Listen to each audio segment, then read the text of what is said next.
Ladies and gentlemen, damas y caballeros, it's Leave It in the Ring.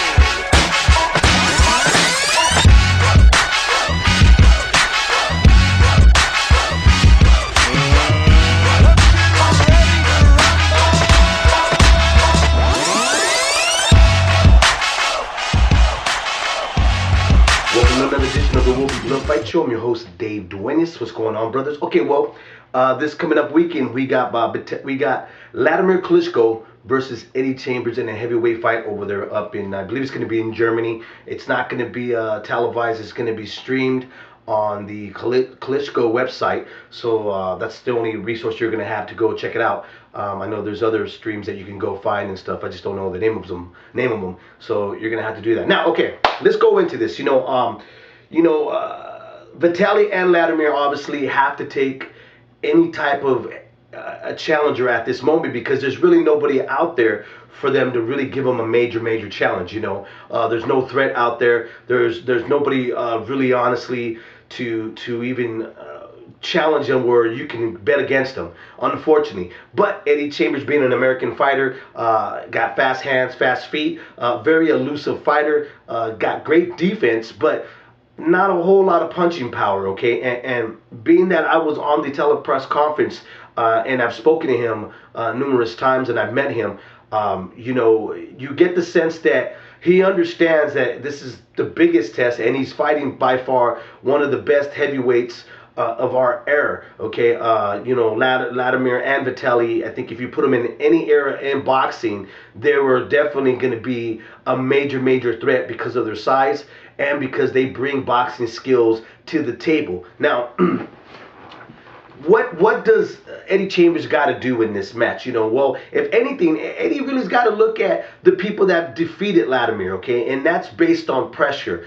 Fast and early, making it a fast-paced fight. The only problem is that Eddie Chambers doesn't have the pop to really honestly, apply that pressure to kind of push, Vladimir to go in an urgency type of style, meaning that, being that he's a big man, make him throw volumes of punches where it's going to tire him out, like it did with Lamont Brewster, Corey Sanders. It kept him at an urgency where he had to really honestly spend a lot of energy to try to keep you off of him. And Eddie Chambers, not being a very big heavyweight, he's more of a cruiserweight now, dancing in the heavyweight division. It has to leave you a question: can he do that? Every opponent that we've seen after Lamont Brewster has been content in surviving the 12 rounds with Vladimir, even with Vitaly Klitschko. So what does he got to do? Well, if anything, Kevin Johnson showing what he's done, with Vitaly was basically survive and showing he's got good defense skills. But is that enough to beat the brothers? Is that enough to beat the younger brother, Vladimir Klitschko?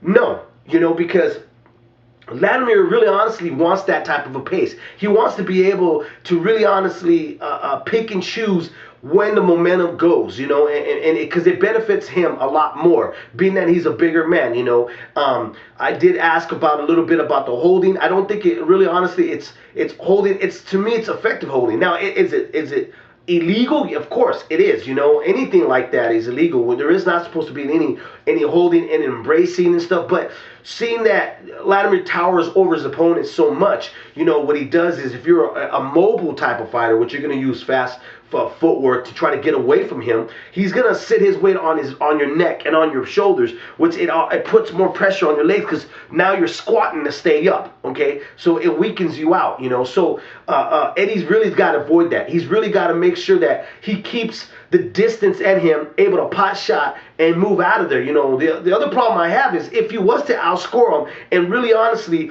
pot shot him, you're not going to get that decision in Germany unless you're going to really honestly, make it so convincing that there's no way they'll steal it from you. And if they do steal it from you, it's no way the fans are going to deny that you won that fight. Now, I know some people have made comparisons to Chris Bird stepping in with Vladimir Klitschko, but if that's the case, then you're looking at a second fight the way Chris Bird looked against Latimer Klitschko. You know, Latimer's able to really do whatever he wants because he's such a big man. And Eddie really honestly shouldn't even look at that fight. He's got to really look at a fight that hasn't happened just yet. You know, Latimer being so tall, you notice that he's done something that's really a cardinal a rule that not to do in boxing, which is when somebody throws at your head, you're not supposed to pull back. But he gets away with that because he's so tall that he adds inches to his height, okay, by doing that. And that allows the shorter man really honestly to start reaching up in the air to try to hit his jaw. Now, Eddie has to see that. He has to understand that him being the much shorter man, that he's not going to reach that head. So in other words, he should really honestly forget about going to the head early on in the rounds. He needs to do is fade him to make him pull back, which what he does is he pulls back and he leaves his body open, okay, feint, then go to the body. Work that body. Make the bigger man slow down himself, you know. Kind of push out that air. Make him expand that energy that I was talking about early on. You know, make him now, come down and really honestly start declining that height, okay? Make him a shorter man. Don't allow him to be that 6'6" or 6'7" or 6'8", whatever height that he is. Don't allow him to be that height. Allow him to shorten himself down. Allow him now to start crouching down and staying in that pocket, you know, where you're able now not to move around so much in the ring, but stay there because you know that he's not going to be fighting his fight anymore. Now he's fighting a fight that he's not used to, which is, you know, doing that hunchback type of style and trying to land in the inside rather than staying in the outside using that jab and straight right. Now, it's easier said than done, you know, because Latimer is such a big man that even that plan may not work. His body may be able to take it, you know, and it could be, you know, Eddie Chambers is not able, a little bit too cautious in the early rounds, that when he starts working that body, it could be the 4th and 5th round, and that may not be enough time, enough investment to really honestly get him to drop those hands, to get into that hunchback style that would honestly benefit him for the later rounds. So you would have to apply it right away. You know, I asked, seeing that Joshua Kalani did not have that urgency or decided to take that chance, you know, there's that big thing, taking a chance.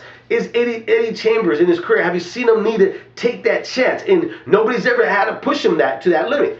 Latimer Klitschko's going to push him to that limit. Not meaning that he's going to be one of those aggressive fighters, but he's going to be able to dictate whatever he wants. That Eddie's going to have to take the chance to change the pace, to change the fact that this is not a Klitschko fight. This is an Eddie Chambers fight. He's going to have to do something. Eddie Chambers, really honestly, is a very educated heavyweight. If you listen to him, he's talked about Larry Holmes, Muhammad Ali. He understands history. He understands he has to sometimes, copy what the Larry Holmes and Muhammad Ali have done in style-wise against a puncher. Well, like I said, easier said than done. Right now he's got a big live champion, a very big man, a guy that knows how to box, uses jab and his straight right. What's my prediction? Well, it's hard to pick against Latimer right now. Honestly, seeing that Eddie Chambers is a much smaller man, I don't see him being very successful with his style because that style fits Klitschko. It fits him, you know, being in the outside and trying to be defensive as a shorter man and slip and doing that. I think he's going to make Latimer slip a lot of punches, but really,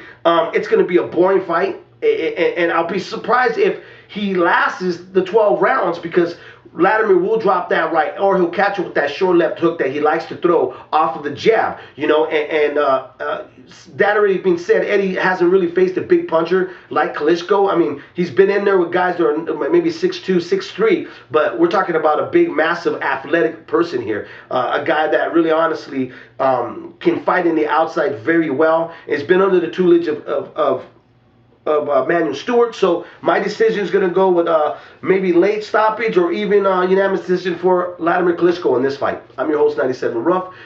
This was another edition of the Will Be Blood Fight Show. Shirts, you can still buy them at leaveinthering@gmail.com.